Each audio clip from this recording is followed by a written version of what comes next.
Good morning, students. Today we are continuing the properties of the determinant. In the last live session, we have covered up the four properties of the determinant. Now we are moving to the fifth property of the determinant. If some or all element of a row or column of a determinant are expressed as sum of two or more terms, then the determinant can be expressed as a sum of two or more determinants. What is the meaning of this one is, that means you have seen here the first row. First row is uh, addition of two terms, a1 lambda 1, a2 plus lambda 2, a3 plus lambda 3. And this can be written down the sum of two determinants. That is, first determinant is a1 b1 c1, a2 b2 c2 and a3 b3 c3. तो ये आपका एक determinant हो जाएगा. दूसरा determinant क्या हो जाएगा, lambda 1 b1 c1, first column के element lambda 2 b2 c2 and lambda 3 b3 c3. It can be written down as a sum of two determinants. Now how we can verify this one? So we have to start with the left hand side. Write down the left hand side determinant is here and expand. We are going to expanding this along this r1. r1 के along हम इसको expand करते हैं. तो क्या होगा देखिए,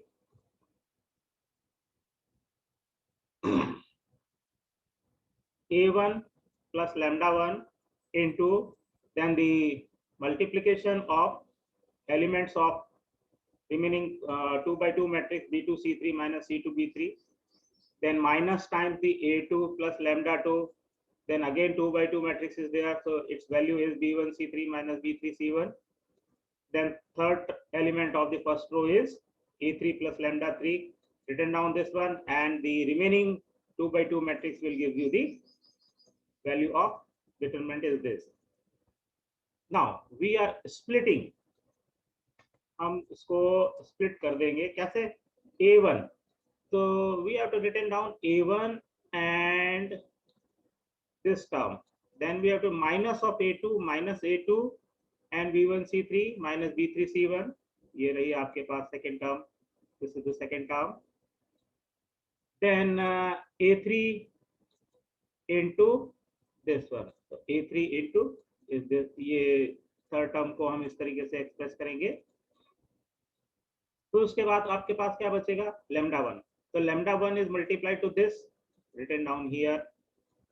Lambda minus of lambda 2 is multiplied to this term, and we have to written down the second term. And lambda 3 is multiplied to this term, and we have to written down the third term, this one. Now rearranging the term, हमने आपको rearrange कर लिया है.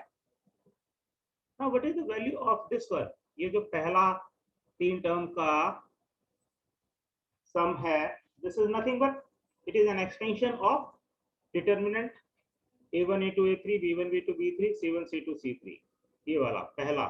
और दूसरा वाला क्या हो जाएगा, तो फर्स्ट रो के एलिमेंट क्या हो जाएंगे, lambda 1 lambda 2 lambda 3. Here it is lambda 1 lambda 2 lambda 3 and b1 b2 b3 and c1 c2 c3.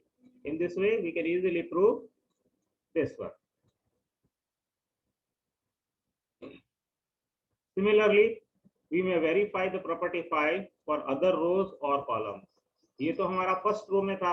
अगर आपके पास सेकंड रो में इस तरीके से दिया हुआ है तो हम उसको भी सॉल्व कर सकते हैं, और या किसी कॉलम के अंदर ये चीज दी हुई है, then we can also simplify this one. Now look at the example 10 here.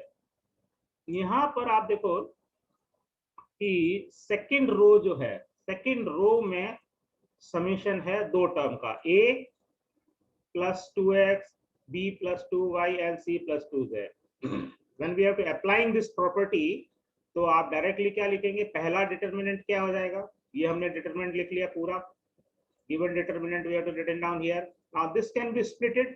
कौन कौन सी टर्म, a and x, पहला कॉलम हो गया ए एक्स का, फिर हो जाएगा आपके पास b b y, second column हो गया, then we have to written down c c z, this is the third column, लिख लिया। फिर उसके बाद क्या करेंगे हम, मैं इसको रिमूव कर रहा हूं नाउ। फिर आपके पास टर्म क्या होंगी, तो देखिए पहले हम लिखेंगे a, फिर लिखेंगे 2x और फिर x, तो a 2x and x, फिर b 2y and y, here it is b 2y and y, then it is c 2z and z, c 2z and z, तो हमने स्प्लिट कर दिया। Now we have seen here, इसकी value क्या दे रखी है, its value is equal to 0। तो ये देखो ये फर्स्ट और सेकंड रो क्या हो गई, आइडेंटिकल हो गई। तो जो हमारी थर्ड प्रॉपर्टी थी उसके हिसाब से, according to the third property, if the two row are identical, तो डिटरमिनेंट की वैल्यू क्या होती है, डिटरमिनेंट की वैल्यू 0 होती है। अब यहाँ देखो इस सेकंड रो के अंदर क्या मल्टीप्लाई है, 2 है, तो we are to taking 2 common from the second row, पूरा निकाल लेंगे और यहां से ये चीज रिमूव हो जाएगी, remove this one, then what happen, now xyz are the elements of second and third row, this is again identical, determinant whose to second and third row are same, तो इस डिटरमिनेंट की भी value कितनी हो जाएगी, तो ये result हमारा क्या हो जाएगा, 0 प्लस 2 इंटू 0, तो ओवरऑल कितना हो जाएगा, it is 0 plus 0 as it is written down here is equals to 0. So we are using without expanding, बिना expand किए हुए इसको, it is very easy to find the value of the determinant by using these properties. Now move on to the next property number 6. If each element of any row or column of a determinant, the equimultiple of corresponding element, then row or column are added, then the value of determinant remains same. That is, the value of determinant remains same if we apply the operation Ri tends to Ri plus k times of Rj, और Ci column के अंदर हमने क्या किया, Ci plus किसी दूसरे column को k से मल्टीप्लाई करके उसके उस रो के अंदर ऐड कर दिया, Ci रो के कॉलम के अंदर, तो डिटरमिनेंट की जो है वैल्यू वो रिमेन सेम रहती है, ये चेंज नहीं होगी। So for this verification, we have given this determinant delta equals to a1, a2, a3, b1, b2, b3 and c1, c2, c3, and delta 1 हमने क्या किया कि r1 delta 1 को कैसे फाइंड आउट किया है, फर्स्ट रो में ऐड किया है थर्ड रो को k टाइम्स से मल्टीप्लाई करके, k times this is to be multiplied by k, इसको भी k से मल्टीप्लाई कर दिया, इसको भी k से मल्टीप्लाई कर दिया, और किस में ऐड कर दिया है हमने, we have to adding in first row, उसके एलिमेंट कितने हैं, a1 a2 एंड a3। तो सिंबॉलिकली जो है ऑपरेशन क्या हो जाएगा, तो आप लिखेंगे ऑपरेटिंग अप्लाइंग, क्या इस तरीके से, applying r1 tends to r1 plus k times of r3, then what happen, अब हम प्रॉपर्टी फिफ्थ है उसको अप्लाई कर देते हैं, तो प्रॉपर्टी फिफ्थ को अप्लाई करेंगे तो फिर से ये डिटरमिनेंट डेल्टा 1 है वो स्प्लिट हो जाएगा दो पार्ट में, पहला डिटरमिनेंट हो जाएगा a1 a2 a3 b1 b2 b3 and c1 c2 c3 plus first row के अंदर क्या मल्टीप्लाई है, k c1, so it is k times of C1, तो ये KC1, KC2, KC3 ये आपके फर्स्ट रो के एलिमेंट होंगे, remaining are same B1, B2, B3 and C1, C2, C3। Now this determinant, ये जो डिटरमिनेंट है इसकी वैल्यू क्या हो जाएगी, 0 हो जाएगी। Now what is common, k, तो k कॉमन है, मैं इसको यहाँ से ऐसे हटा रहा हूँ और इसको कहाँ लिख देता हूँ, इस डिटरमिनेंट के बाहर लिख देते हैं, तो ये कितना हो जाएगा, तो अब आप देखो कि आपकी थर्ड और first and third row are identical, एक समान हो गई है। और जैसे ही R1 और R3 प्रोपोर्शन में है या हम कहते हैं आइडेंटिकल है, तो उस डिटर्मिनेंट की वैल्यू क्या होगी?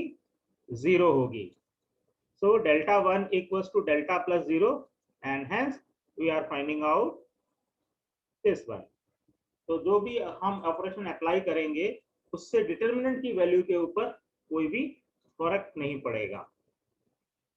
इस तरीके से रिमार्क्स बहुत इंपॉर्टेंट है, मैं एक एक करके डिस्कस करता हूँ। If delta 1 is the determinant obtained by the applying RI, अब यहाँ पर जनरल टर्म लिख दिया है कि कोई भी रो हम ले लेते हैं, उसके अंदर किसी भी दूसरी रो को k टाइम्स मल्टीप्लाई करके हमने लिखा। तो यहाँ क्या लिखा है? RI equals to k times of RI। That means हमारे पास ऑप्शन क्या है कि जो RI रो है उसके अंदर हम k से मल्टीप्लाई कर सकते हैं। CI कोई कॉलम है, उसके अंदर भी हम किसी भी कांस्टेंट को मल्टीप्लाई कर सकते हैं individually, particularly in row and column. तो डिटर्मिनेंट डेल्टा है वो क्या हो जाएगा? नया डिटर्मिनेंट डेल्टा 1 होगा and that is equals to delta times of k उसके साथ मल्टीपल में आ जाएगा।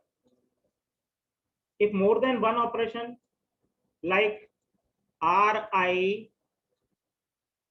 Tense to RI plus k times of RJ, किसी भी रो को मल्टीप्लाई कांस्टेंट से मल्टीप्लाई करके उस रो के अंदर जोड़ दें, then what we have to see in that the row is affected in one operation should not be used in the another operation। जो हमने ऑपरेशन एक रो में लगाया है तो उसको दूसरे रो में अप्लाई नहीं करेंगे। Similarly a similar remark apply to the column operation। तो कॉलम में भी वंस जो हम ऑपरेशन अप्लाई करेंगे उसी को प्रोसीड करेंगे। एग्जांपल 11 क्या दिया हुआ है देखो, तो इसको कैसे सॉल्व करेंगे? इसकी वैल्यू कितनी आ रही है? Its value is a cube. तो हमारे पास डिटर्मिनेंट है a 2a 3a first column, then second column में a plus b 3a plus 2b 6a plus 3b, third row column के एलिमेंट है a plus b plus c 4a plus 3b plus 2c and 10a plus 6b plus 3c। और as usual जब हम इसको solve करेंगे, अगर मैं कहूँ कि we have to expanding along R1 C1 R2 whatever is row और कॉलम, ये बहुत लेंदी हो जाएगा। तो क्या किया हमने? वी हैव टू सी, तो ये जो एलिमेंट है ना, पहला एलिमेंट, इसको देखो, इसकी हेल्प से हम इन दोनों को जीरो बना सकते हैं। कैसे जीरो बनाएंगे? अगर मैं R2 रो जो है R2 टेंस टू, क्या लिखा मैंने? R2 माइनस, इसको 2 से मल्टीप्लाई कर दो, इस पूरी रो को मैं 2 से मल्टीप्लाई करके R2 में से सब्ट्रैक्ट कर दूं, सो ट्वाइस ऑफ R1। ये एलिमेंट आपको केवल यहां कंसंट्रेट करना है कि ये क्या, इनको जीरो बनाना है। उसी तरीके से R3 रो के अंदर, तो ये देखो यहाँ लिखा हुआ है अप्लाई दिस वन। और थर्ड रो में क्या करेंगे? फर्स्ट रो के एलिमेंट को किससे मल्टीप्लाई करेंगे? Now it is to be multiplied by 3 and add to subtract from third row में से उसको सब्ट्रैक्ट कर देंगे, तो ये दोनों एलिमेंट आपके जीरो हो जाएंगे। So we are keeping the first row as it is, then ये हो जाएगा आपका 2a माइनस 2a 0, ये एलिमेंट भी हो जाएगा 3a minus 3a equals to 0। अब ये एलिमेंट कितना है? 3a प्लस 2b, ये इसकी वैल्यू कितनी है? ये a, तो हम लिखेंगे 3a प्लस 2b तो है हमारे पास, और सब्ट्रैक्ट करेंगे इसको 2 से मल्टीप्लाई करके सब्ट्रैक्ट करेंगे तो माइनस साइन आ जाएगा, तो माइनस 2a माइनस 2b। करें इसको सॉल्व, कितना आ जाएगा? It is a plus b। हाँ, ये पूरा का सॉरी ये पूरा कैंसिल हो जाएगा, then what we are getting only element value is a, तो ये a वैल्यू आ जाएगी। उसी तरीके से सेकेंड रो का थर्ड एलिमेंट देखिए, 2a प्लस b है, और यहाँ पर वैल्यू कितनी है? तो पहले हम इसको लिख लेते हैं 4a, we have to written down, it is equals to 4a plus 3b plus 2c, और इस रो को हम, इस एलिमेंट को हमको 2 से मल्टीप्लाई करके सब्ट्रैक्ट करना है, हम लिखेंगे -2a -2b and -2c। Simplify करेंगे, ये तो कैंसिल हो जाएगा पूरा। Then what we are in 4a -2a it is equals to 2a and 3b -2b it is +b। ये आपका एलिमेंट ये आ गया। now similarly the third row element are to be calculating and we are getting this one। now what we have to do, अब आपको क्या करना है कि ये जो एलिमेंट है ना, ये वाला एलिमेंट, इसको जीरो बनाना है। किसकी हेल्प से? इस एलिमेंट की हेल्प से हम आसानी से बना सकते हैं। तो ये रो कौन सी? ये थर्ड है। इसमें क्या अप्लाई करेंगे आप? ऑपरेशन अप्लाई करेंगे, R3 tense to R3 minus 3R1। इस रो को, सेकेंड रो को हम 3 से मल्टीप्लाई कर देते हैं। This row is to be multiplied by 3। तो ये कितना हो जाएगा? 3a माइनस 3a, ये 0 हो गया। और ये एलिमेंट कितना हो जाएगा? देखो ये कितना है? 7a प्लस 3b, इसको 3 से मल्टीप्लाई करेंगे, कितना हो जाएगा? 6a, फिर सब्ट्रैक्ट करने हैं और ये हो जाएगा माइनस का 3b एंड 3b कैंसिल हो जाएगा, कितना बचेगा? a। तो ये रहा आपके पास a element. Now it is very easy to find the value of this determinant. तो expanding along, maximum number of zero कहां पर है? मैक्सिमम नंबर ऑफ जीरो हैं आपके, एक तो कॉलम 1 के अलोंग एक्सपेंड कर सकते हैं, या आप इसको कॉलम R3 के अलोंग भी एक्सपेंड कर सकते हैं। If you are expanding along C1 column, ये जो दिया हुआ है, तो intersection of first column and first row, इसको इंटरसेक्ट करेंगे। ये एलिमेंट कितना है? A, तो ये हमने A लिख दिया। देन डिटर्मिनेंट 2/2 का कितना बचेगा?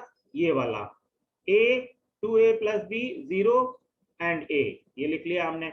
अगली वाली दोनों टर्म है उसके अंदर हम क्या करेंगे? इसको, ये इंटरसेक्शन होगा 0 पे, तो इसमें 0 इंटू समथिंग 0, और थर्ड वाला एलिमेंट भी 0 इंटू समथिंग, इट इज 0।